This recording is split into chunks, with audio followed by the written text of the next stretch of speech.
আসসালামু আলাইকুম প্রিয় ছাত্রছাত্রীবৃন্দ। আমরা সবাই জানি যে বর্তমান সময়টা কি মুহূর্ত আমরা অতিক্রম করছি। আজকে শুধু বাংলাদেশ নয়, এই সারা পৃথিবী এই রোগে আক্রান্ত।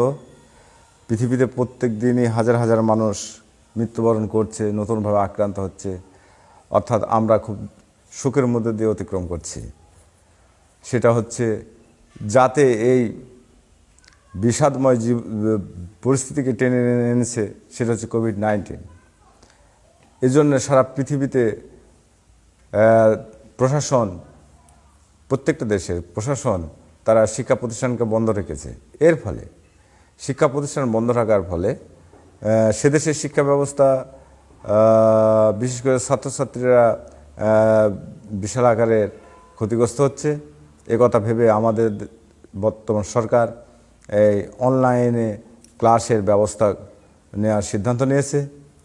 তারই অংশ হিসাবে আমি এই ক্লাস নিচ্ছি। আমি আজকে যে বিষয়টা নিয়ে আলোচনা করব সেটা হচ্ছে কবি সুকান্ত ভট্টাচার্যের 18 বছর বয়স কবিতাটি। আমরা জানি যে উনি খুব অল্প বয়সে মৃত্যুবরণ করেছিলেন, মাত্র 21 বছর যে উনি জীবিত ছিলেন। কবি সুকান্ত ভট্টাচার্য, ওনার জন্ম হচ্ছে 1926 সাল, আর উনি মৃত্যুবরণ করেন 1947 সালে, অর্থাৎ 21 বছর। তো আমরা জানি, আমরা দেখতে পাচ্ছি যে 1926, 1947 এগুলো, বিশেষ করে 1947 একটা ঐতিহাসিক সাল। এই সালে ভারত পাকিস্তান বিভক্ত হয়, আর এই সালে উনি মৃত্যুবরণ করেন। উনি মৃত্যুবরণ করেছিলেন 13ই মে। অর্থাৎ ওনার জীবদ্দশা, অর্থাৎ উনি জীবিত ছিলেন যে মুহূর্তটুকু, সেটুকু ছিল সম্পূর্ণরূপে হচ্ছে ব্রিটিশ রাজত্বের সময়। অর্থাৎ এদেশ তখন ব্রিটিশরা রাজত্ব করছিল। এই ব্রিটিশ রাজত্বের উনি ছিলেন একজন কবি। সাধারণত কবি সাহিত্যিকরা তারা উন্নত মনের হয়, তারা মানুষের সুখ, দুঃখ, শোক এগুলো অনুধাবন করেন এবং মর্মাহত হন। কবি সুকান্ত ভট্টাচার্য এর ব্যতিক্রম ছিলেন না। তিনি দেখেছিলেন যে পরাধীন ভারতবর্ষের মানুষের দুঃখ দুর্দশা, এবং এই দুঃখ দুর্দশার কারণ, এর বিরুদ্ধে তিনি বিদ্রোহ, বিপ্লব ইত্যাদি করেছেন। এবং আমরা জানি যে তিনি ফ্যাসি বিরোধী লেখক শিল্প সংঘের সদস্য ছিলেন, এবং সেই সঙ্গে যে আকাল নামে যে পত্রিকাটি কাব্যগ্রন্থ সম্পাদন, আকাল নামের একটি সেই শিল্পগোষ্ঠী আর শিল্পসংঘ আকাল নামের একটি কাব্যগ্রন্থ সম্পাদনা করেন। উনিও তাতে বিশেষ ভূমিকা রেখেছিলেন। তো কবি এই কবিতাটিতে মূলত যেটি বলতে চেয়েছেন সেটা হচ্ছে, আমরা অর্থাৎ শুরুতে আমরা কবিতাটির ভাববস্তু সংক্ষেপে একটু আলোচনা করে নিলে আমাদের ছাত্রছাত্রীদের সুবিধা হবে বলে আমি মনে করি। সেটা হচ্ছে যে এই পরাধীন ভারতবর্ষ কেন পরাধীন? দীর্ঘ 200 বছর রাজত্বের মধ্যে আছে, সে এই রাজত্বের শৃঙ্খল কেন ভাঙতে পারছে না? এটাকে কবি গভীরভাবে উপলব্ধি অবলোকন করেছিলেন, এবং তিনি এর কারণগুলো, অর্থাৎ এই যে পরাধীনতার কারণ, যে মানুষজন এই পরাধীন হয়ে থাকছে দীর্ঘ সময় ব্যাপী, এই পরাধীনতার কারণগুলো তিনি সন্ধান করেছেন। সাথে সাথে এই পরাধীনতা থেকে উত্তরণের জন্য মানুষের ভিতরে মানুষের কি প্রয়োজন, এদেশে কি প্রয়োজন, সেটাকে তিনি উপলব্ধি করেছেন, সেটাকেও তিনি কবিতাটিতে বলেছেন। তো আমরা দেখছি যে কবিতাটির নাম হচ্ছে 18 বছর বয়স। এটা হচ্ছে মূল বিষয়বস্তু। কবিতাটির নামের মধ্যেই কবিতাটির মূল ভাব লুকিয়ে আছে। আমরা 18 বছর বয়স এখানে লিখছি, যে 18 বছর বয়স। এখন এই 18 বছর বয়স বলতে উনি মূলত একটা যৌবন আর কৈশোরের একটা সন্ধিক্ষণকে উনি বুঝিয়েছেন, এবং আমরা বুঝি। অর্থাৎ কৈশোর থেকে যৌবনে পদার্পণ করার মুহূর্তটাই হচ্ছে 18 বছর।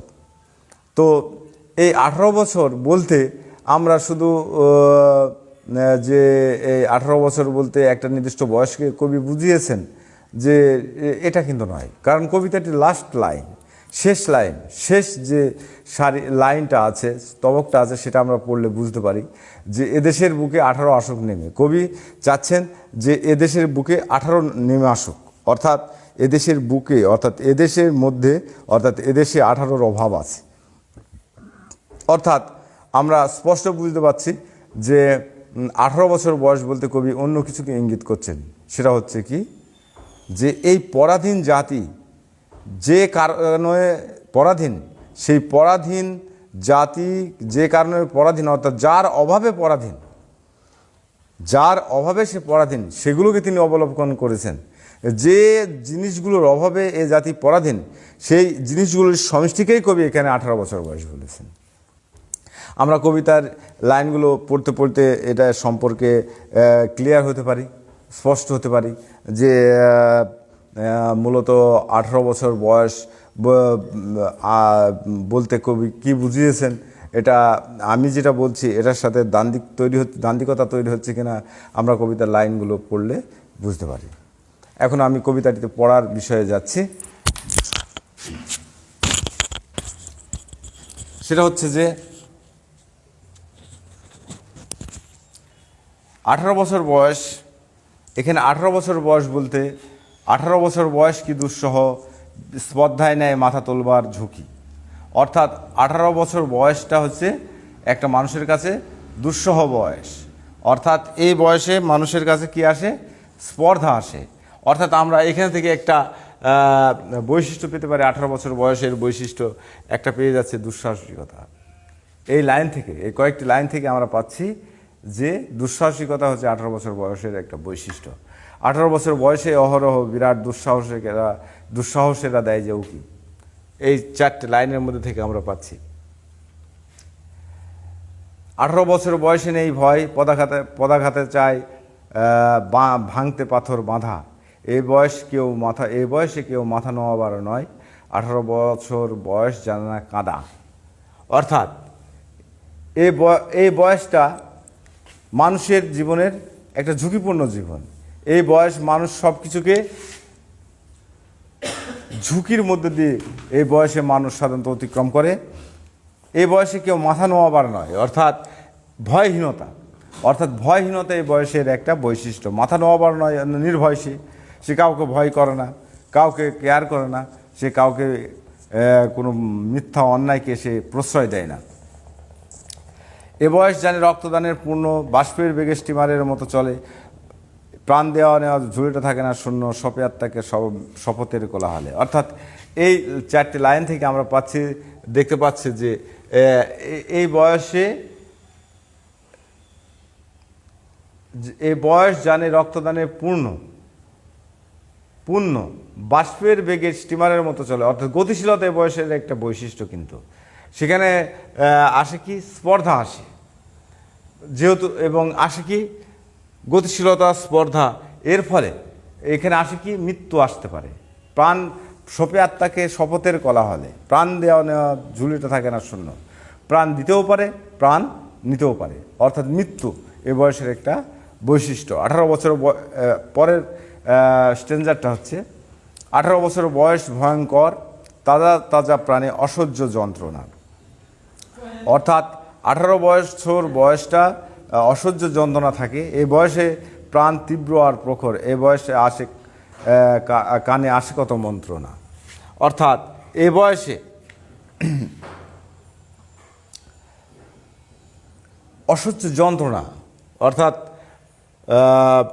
আঘাত আসা, অর্থাৎ যন্ত্রণা আসা, আঘাত আসা, এগুলো এই বয়সের বৈশিষ্ট্য। এই বয়সে পরামর্শ, এই বয়সের যারা অধিকারী তারা পরামর্শহীন জীবনযাপন করে না, তারা পরামর্শ নিয়েই জীবনযাপন করে।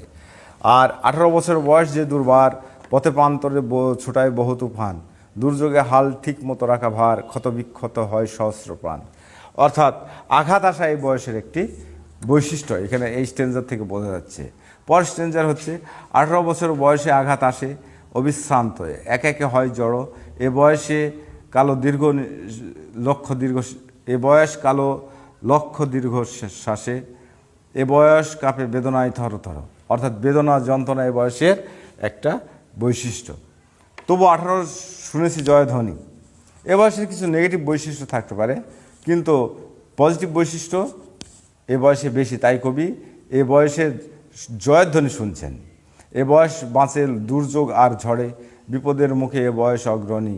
এ বয়স তবু নতুন তো কিছু করে, এ বয়স নতুন কিছু করে, নতুন কিছু করার জন্য এ বয়সের প্রয়োজন। এ বয়স যেন ভীরু কাপুরুষ নয়, পথ চলতে এ বয়স যায় না থেমে। এ বয়স কোনো ভীরু কাপুরুষের নয়, অর্থাৎ এ বয়সের অধিকারী, এ বয়স বিশিষ্ট বা বয়সযুক্ত ব্যক্তিরা কোনো ভীরু বা কাপুরুষতাকে তারা প্রশ্রয় দেয় না, অর্থাৎ পিছিয়ে যায় না, কোনো কিছুকে তারা ভয় করে না। এ বয়স তাই নেই কোনো সংশয়, তাই এই বয়সে কোনো দ্বন্দ্ব থাকে না। দ্বন্দ্বহীনতায় এ বয়সের বৈশিষ্ট্য, নতুন কিছু করা এই বয়সের বৈশিষ্ট্য। এই বৈশিষ্ট্যগুলো আমরা পাচ্ছি, অর্থাৎ এই বৈশিষ্ট্যের সমষ্টিকে কবি 18 বছর বয়স বলেছেন। এই বৈশিষ্ট্যের সমষ্টিকে কবি 18 বছর বয়স বলেছেন, অর্থাৎ যারা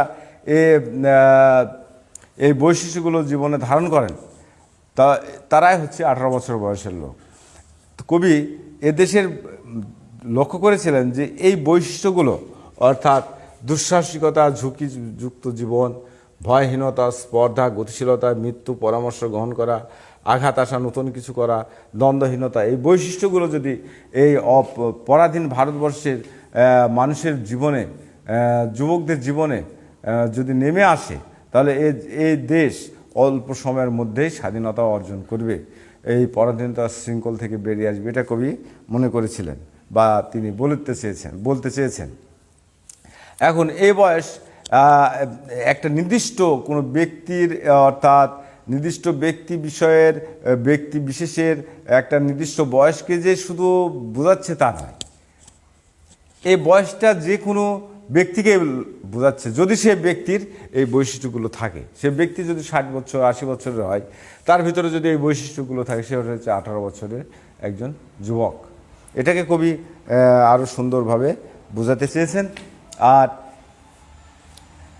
এর আমরা একটা উদাহরণ দিতে পারি, যে আমরা বিশ্বকবি রবীন্দ্রনাথ ঠাকুরের কথা বলতে পারি। উনি জীবনের শেষ প্রান্তে এসে যে বিখ্যাত উপন্যাসখানা লিখেছিলেন, সেটা হচ্ছে শেষের কবিতা। সেটা হচ্ছে একটি রোমান্টিক প্রেম কাহিনী, ট্রায়াঙ্গেল লাভ, যেটাকে বলা হয় ত্রিমাত্রিক প্রেম। সেই প্রেম কাহিনীটা তিনি লিখছেন প্রায় জীবনের তাঁর জীবনের শেষ মুহূর্তে। তাহলে তখন তার বয়স দেখা যাচ্ছে প্রায় 80-র কাছাকাছি, অর্থাৎ 80 বছরের লোক সেই মনে রোমান্টিকতা ধরে রেখেছে। তাহলে তাকে আমরা কি যুবক বলতে পারি?